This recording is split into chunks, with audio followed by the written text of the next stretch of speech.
കഴിഞ്ഞ ദിവസം പ്രധാനമന്ത്രി നരേന്ദ്രമോദിയുടെ ജന്മദിനത്തിൽ ട്രംപ് വിളിച്ചതും ബർത്ത്ഡേ ആശംസിച്ചതൊക്കെ വലിയ ചർച്ചയായ കാര്യമായിരുന്നു. അതായത് ഹാപ്പി ബർത്ത്ഡേ എന്നൊക്കെ പറഞ്ഞ് പഴയ പോലെ കൂട്ടുകൂടാമെന്ന് നരേന്ദ്രമോദി അതിന് മറുപടി കൊടുത്തിരുന്നു. ഇസ്രായേലിൻ്റെ പ്രധാനമന്ത്രിയായിട്ടുള്ള നെതന്യാഹുവിൻ്റെ ബർത്ത്ഡേ വിഷയമായിരുന്നു ഏറ്റവും ശ്രദ്ധേയമായത്. നരേന്ദ്ര എന്ന് വിളിച്ച് സംസാരിച്ചത്. നമ്മുടെ സൗഹൃദത്തിൽ ഇന്ത്യയും ഇസ്രായേലും തമ്മിൽ ഉള്ള ബന്ധം നന്നായി വളർന്നിട്ടുണ്ട്, ഇനിയും ഒരുപാട് ഉയരങ്ങളിലേക്ക് അത് കൊണ്ടുപോകാൻ പറ്റും എന്നൊക്കെ പറയുന്നത്. അപ്പോൾ ഇതിൽ അദ്ദേഹം എടുത്തു പറഞ്ഞൊരു കാര്യമുണ്ട്. നമ്മുടെ സൗഹൃദത്തിൽ ഇന്ത്യയും ഇസ്രായേലും തമ്മിൽ ഉള്ള ബന്ധം ഊഷ്മളമായി, അത് ഇനിയും ഒരുപാട് ഉയരങ്ങളിലേക്ക് കൊണ്ടുപോകാൻ പോകുമെന്ന് പറയുമ്പോൾ അപ്പുറത്തരത്തിലുണ്ട് ബന്ധം മൊത്തം കുളമാക്കിയെടുത്തെ നമ്മുടെ ട്രംപും അവിടെ ഇരുന്ന് ഇങ്ങനെ ഒന്ന് ഇതാണ് ഇപ്പോൾ ഒരു അവസാനഘട്ട ചർച്ച കണക്കെയാണ് ഈ താരിഫിൻ്റെ. അവസാന ഘട്ടമല്ല, ഈ അടുത്ത് നടന്ന ഒരു ലേറ്റസ്റ്റ് എന്ന് വേണമെങ്കിൽ പറയാം. അപ്പോൾ ഈ താരിഫുമായിട്ട് ബന്ധപ്പെട്ട ചർച്ചയിലുള്ള അധികം വിവരങ്ങളൊന്നും പുറത്തു വന്നിട്ടില്ല. ഈ കോൺഗ്രസ് പറയുന്നത് ലാസ്റ്റ് മോദി സർക്കാർ തേക്കുമെന്നാണ്. അതായത് ഈ അവസാനം ഇനി ഇവിടെ കാണാൻ പോകുന്നത് ട്രംപിൻ്റെ എല്ലാ സാധനവും ഇവിടെ കൊണ്ട് ഇറക്കും, ഈ കർഷകരെയൊക്കെ വലിപ്പിക്കും എന്നുള്ള രീതിയിലാണ് പറയുന്നത്. പക്ഷേ എന്താണ് അങ്ങനെ ഒരു സാധ്യത എന്തായാലും നമ്മൾ ചുമ്മാ ഈ കോൺഗ്രസ് പറയുന്നതെല്ലാം നമുക്ക് കേട്ടോണ്ടിരിക്കാൻ പറ്റില്ല. പക്ഷെ ഒരു കാര്യമുണ്ട്, ഇത് എങ്ങനെയായിരിക്കും, ഇതെന്തായാലും ഇങ്ങനെ തുടർന്നു പോകാനുള്ള സാധ്യതയില്ല. ഇതിനൊരു അന്തിമ ഫലം ഉണ്ടാവുന്നത് എങ്ങനെയായിരിക്കും?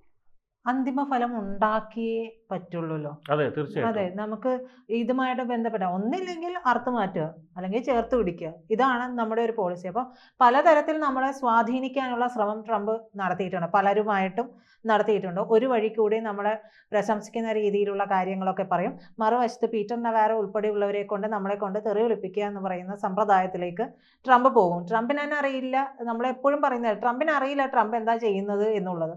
അപ്പോൾ ട്രംപിന് സ്വന്തം ബിസിനസ്സിലേക്ക് ശ്രദ്ധ കേന്ദ്രീകരിക്കുകയും രാജ്യ താല്പര്യങ്ങൾ മാറ്റിവെക്കുകയും ചെയ്തതാണ് അമേരിക്കയ്ക്ക് ഇപ്പോൾ ഉണ്ടായിട്ടുള്ള ഈ എല്ലാ തിരിച്ചടികളുടെയും പ്രധാനപ്പെട്ട ഒരു കാരണം എന്ന് പറയുന്നത്. ഏറ്റവും ഒടുവിൽ ഈ US-ലെ നയതന്ത്ര പ്രതിനിധികളും ഇന്ത്യയിലെ നയതന്ത്ര പ്രതിനിധികളും ഈ താരിഫുമായി ബന്ധപ്പെട്ടിട്ടുള്ള വിഷയത്തിൽ ചർച്ച നടത്തി. പക്ഷേ ഈ ചർച്ച നടന്നതിന് ശേഷം കൃത്യമായിട്ടുള്ള യാതൊരു വിവരവും പുറത്തു വന്നിട്ടില്ല.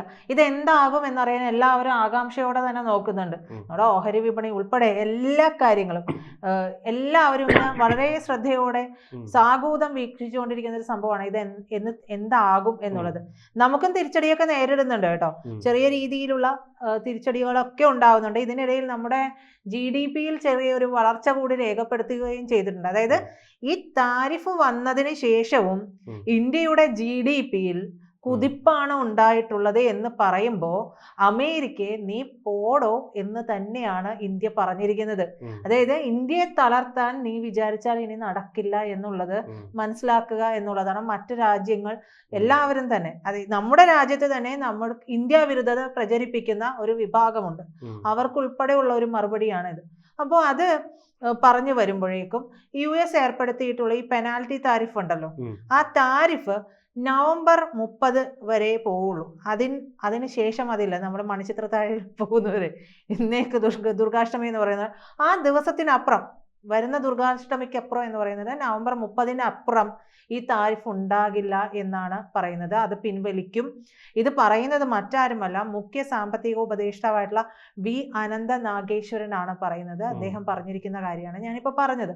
അപ്പോൾ അത് അത്രത്തോളം ഒരു മുഖ്യ സാമ്പത്തിക ഉപദേഷ്ടാവ് അത്തരത്തിൽ ഒരു കാര്യം, ഒരു സ്റ്റേറ്റ്മെന്റ് പറയണമെന്നുണ്ടെങ്കിൽ അതിൽ നമുക്ക് കൃത്യമായിട്ടുള്ള ധാരണകൾ ഉണ്ടായിട്ടുണ്ടാകണം. ഈ ധാരണകൾ ഉണ്ടാകുമ്പോൾ തന്നെ വാർത്ത അടിച്ചു എന്ന് ചോദിക്കും. പക്ഷെ അങ്ങനെയല്ല, ഒരു ട്രേഡുമായി ബന്ധപ്പെട്ടുള്ള വിഷയമാണ്. അതിൻ്റെ നടപടിക്രമങ്ങൾ പാലിക്കേണ്ടതുണ്ട്, പല കാര്യങ്ങളിലും സൈൻ ചെയ്യേണ്ടതുണ്ട്, പല കാര്യങ്ങളും ഇനിയും ചർച്ച നടത്തി കൃത്യമായൊരു ധാരണ ഇതിൽ വരുത്തേണ്ടതുണ്ട്. അതുകൊണ്ടാണ് അദ്ദേഹം പറയുന്നത് നവംബർ 30, അതിനുശേഷം നമുക്ക് രണ്ടാലൊന്ന് അറിയാൻ പറ്റും. എന്തായാലും നവംബർ 30-നുള്ളിൽ താരിഫ് ട്രംപ് പിൻവലിക്കാൻ തന്നെയാണ് സാധ്യത. കാരണം അവിടെ പലതരത്തിലുള്ള പ്രക്ഷോഭങ്ങൾ അമേരിക്കയിൽ ഉണ്ടാകുന്നുണ്ട്. മാത്രമല്ല അമേരിക്ക ആകെ തകിടം മറിഞ്ഞു കിടക്കുന്ന ഒരവസ്ഥയാണ്. അമേരിക്കയുടെ സാമ്പത്തിക ശേഷി എന്ന് പറയുന്നത് വീണു പോയിരിക്കുന്നു. അതൊരു ഷെല്ല് മാത്രമായിട്ട് അവശേഷിക്കുന്നുണ്ട്. ഈ പറയുന്ന പല പ്രമുഖരായിട്ടുള്ള ഇക്കണോമിസ്റ്റും മറ്റുള്ള അതായത് നയതന്ത്ര ഉദ്യോഗസ്ഥരും എല്ലാം തന്നെ മുതിർന്ന പത്രപ്രവർത്തകർ, മാധ്യമ പ്രവർത്തകരെല്ലാം തന്നെ കൃത്യമായിട്ട് പറഞ്ഞു കൊടുക്കുന്നു, ഈ പോക്ക് ശരിയല്ല, ഈ നയം ശരിയല്ല, ഇത് തിരുത്തിയില്ലെങ്കിൽ അമേരിക്ക അനുഭവിക്കേണ്ടി വരും. ഇപ്പോൾ വേണ്ടത് ഇന്ത്യയെ ചേർത്ത് നിർത്താനാണ് നമ്മൾ ശ്രമിക്കേണ്ടത്. ഇന്ത്യക്ക് അപ്പുറത്തേക്ക് മറ്റൊരു ശക്തി നമുക്ക് ചേർത്ത് നിർത്താനില്ല. ഇന്ത്യയെ ചേർത്ത് നിർത്തിയാൽ തന്നെ ബാക്കി ശക്തികളെല്ലാം കൂടെ വരും എന്നുള്ളതാണ്. ചൈന വരും, റഷ്യ വരും, ഇസ്രയേൽ ഉണ്ടാവും. ഇസ്രയേൽ ഇവരുടെ മടിയിലിരുന്ന് വളർന്ന രാജ്യമാണ്. പക്ഷെ ഇപ്പോൾ ഇസ്രയേൽ പോലും അമേരിക്കയെ ഗൗനിക്കുന്നില്ല എന്നുള്ളതാണ്. അപ്പോൾ ഇത്തരത്തിലുള്ള ജപ്പാൻ വരെ നമ്മുടെ സഹകരണം എത്തി എന്നുള്ളതാണ്. അപ്പോൾ ഈ രാജ്യങ്ങളെല്ലാം ഇന്ത്യയോടൊന്ന് സഹകരിച്ചാൽ അമേരിക്കയോടും സഹകരിക്കും. ഇന്ത്യ പറഞ്ഞാൽ കേൾക്കുന്ന രാജ്യങ്ങളാണ് ഇതെല്ലാം എന്നുള്ളതാണ് അതിൻ്റെ ഒരു പ്രധാനപ്പെട്ട കാര്യം. അമേരിക്ക ഒന്നുമല്ലാതായി പോയിരിക്കുന്നു, ഇന്ത്യ മുൻപന്തിയിൽ എത്തിയിരിക്കുന്നു എന്നുള്ളതാണ്. ഈ റഷ്യയുമായിട്ടുള്ള ഇന്ത്യയുടെ എണ്ണ വ്യാപാരത്തെ തുടർന്നാണല്ലോ ഈ പ്രശ്നം എന്നാണ് പറയുന്നത്. പക്ഷെ എനിക്ക് അതിൽ ആഴത്തിലേക്ക് നോക്കുമ്പോൾ മനസ്സിലാവുന്നത് ഇന്ത്യയുടെ വളർച്ച അത്ര കണ്ട് സഹിക്കുന്നില്ല. ഈ കണ്ണുകടി എന്ന് പറയുന്നത് എല്ലാവർക്കും ഉള്ളതാണല്ലോ. ഏത് രാജ്യത്തുള്ളവർക്കാണെങ്കിലും കണ്ണുകടി ഉണ്ടാവും. ഒരുത്തം നന്നാവണത് അങ്ങനെ സഹിച്ചുകൂടാ എന്നുള്ളതാണ്. അപ്പോൾ ഓഗസ്റ്റ് 27 മുതലാണ് ഈ പ്രാബല്യത്തിൽ ഈ താരിഫുകളെല്ലാം വന്നത്. ദിവസങ്ങൾക്കകം അതിനിടയിൽ തന്നെ 2 കോടതികളാണ് ട്രംപിന്റെ തീരുമാനം, അതായത് ഈ താരിഫുമായി ബന്ധപ്പെട്ടിട്ടുള്ള തീരുമാനം ശുദ്ധ ബോഷ്കാണ്, ശുദ്ധ തെമ്മാടിത്തരമാണ്, ഇത്തരത്തിൽ ചെയ്യാൻ പാടില്ലായിരുന്നു, അത് തെറ്റാണ് എന്ന് പറഞ്ഞിട്ടുള്ളത്. അപ്പോൾ അവിടുത്തെ ഫെഡറൽ കോടതികൾ ട്രംപിന്റെ തീരുമാനത്തെ എന്താ പറയാ വിമർശിച്ചിരിക്കുന്നു. അവിടെ ട്രംപിന് തിരിച്ചടി നേരിട്ടിരിക്കുന്നു എന്നുള്ളതാണ്. അപ്പോൾ ഈ പറയുന്ന താരിഫ് എന്ന് പറയുന്നത് 1977 international emergency economics powers act പ്രകാരമുള്ള താരിഫാണ് ഇന്ത്യക്ക് നേരെ മറ്റുള്ളവർക്ക് നേരെയും. ഈ റഷ്യക്ക് നേരെ ചുമത്തിയതൊക്കെ അറിയാമല്ലോ. അപ്പോൾ അത്രയും താരിഫ് ചൈനയ്ക്ക് നേരെ 145% ഒക്കെ ചുമത്തുന്ന ഒരു സാഹചര്യം ഉണ്ടായി. അപ്പോൾ ഇത് പ്രകാരം, ഈ പറഞ്ഞ ആക്ട് പ്രകാരം താരിഫ് ചുമത്താനാകില്ല എന്നുള്ളതാണ് കോർട്ട് പറഞ്ഞിരിക്കുന്നത്. അപ്പോൾ കോർട്ട് ഇത്രയും പറഞ്ഞതിന് ശേഷം ട്രംപ് എന്തായാലും വെറുതെ ഇരിക്കില്ലല്ലോ. ട്രംപ് നേരെ സുപ്രീം കോടതിയിലേക്ക് പോയിട്ടുണ്ട്. പക്ഷെ സുപ്രീം കോടതിയിൽ നിന്നും ട്രംപിന് വരാനുള്ള ഈ ഒരു വിധി എന്ന് പറയുന്നത് അവിടെയുള്ളവരൊക്കെ, അതായത് അമേരിക്കൻസ് തന്നെ പറയുന്നത് തിരിച്ചായിരിക്കില്ല. അതായത് ട്രംപിന് അനുകൂലമായ ഒരു വിധി ഉണ്ടാകില്ല, മറിച്ച് ട്രംപിന് പ്രതികൂലമായിട്ടുള്ളത് തന്നെയായിരിക്കും. ആ ഒരു തിരിച്ചടി ഉണ്ടാകുമ്പോഴേക്കും ട്രംപിൻ്റെ ആ ഒരു പ്രസിഡൻഷ്യൽ കസേര നഷ്ടപ്പെടുന്ന അവസ്ഥയിലേക്ക് വരെ പോകും. കാരണം ഇപ്പോൾ തന്നെ ഇത്രയും ദിവസങ്ങൾക്കുള്ളിൽ ട്രംപിന് അതായത് അമേരിക്കയ്ക്ക് ഉണ്ടായിരുന്ന ബാധ്യതയേക്കാൾ കൂടുതലായി അമേരിക്കയുടെ ഇപ്പോഴത്തെ ഒരു ബാധ്യത എന്ന് പറയും. ഈ കുറച്ച് സമയത്തിനുള്ളിൽ തന്നെ അത്രയും ബാധ്യത വന്നിട്ടുണ്ട്. ഈ നവംബർ ആദ്യം വാദം കേൾക്കും കോടതി, സുപ്രീം കോടതി നവംബർ ആദ്യം വാദം കേൾക്കും. അപ്പോൾ അതിനുശേഷം വരുന്നത് ഇന്ത്യക്ക് അനുകൂലമായിട്ടുള്ള വിധിയാകാം.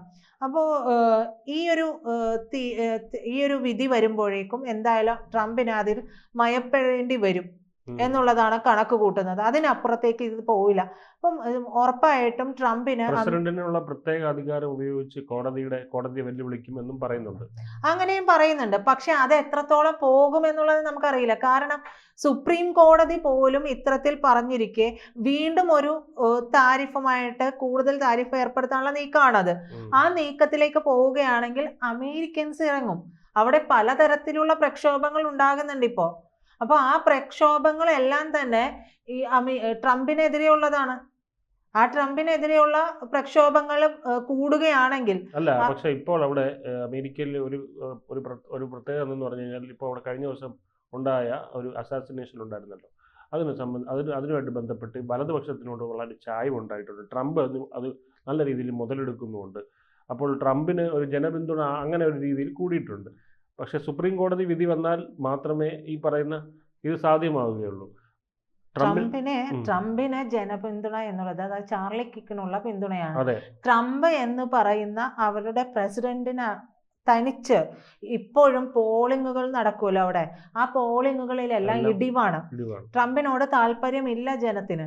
കാരണം ഇനി ഇയാൾ ഇരുന്നാലും ഇനി ഉണ്ടാക്കാൻ പോകുന്നത് ഇത്തരത്തില് മറ്റ് ജെഡി വാൻസ് പോലുള്ള മറ്റ് ആൾക്കാരോടാണ് താല്പര്യം. അതെ, അവർക്കാണ് താല്പര്യം. അപ്പൊ ഈ പറയുന്ന പോലെ ട്രംപിന് അത്ര സുഖകരമായിട്ടുള്ള ഒരു മുന്നോട്ട് പോക്ക് എന്തായാലും ഉണ്ടാകില്ല.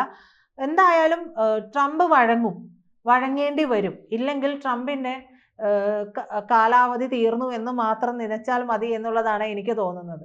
കൂടുതൽ വാർത്തകളും വിശേഷങ്ങളും നിങ്ങളിലേക്ക് എത്താൻ ABC മലയാളം സബ്സ്ക്രൈബ് ചെയ്യുക. ബെൽബട്ടനും അമർത്തുക.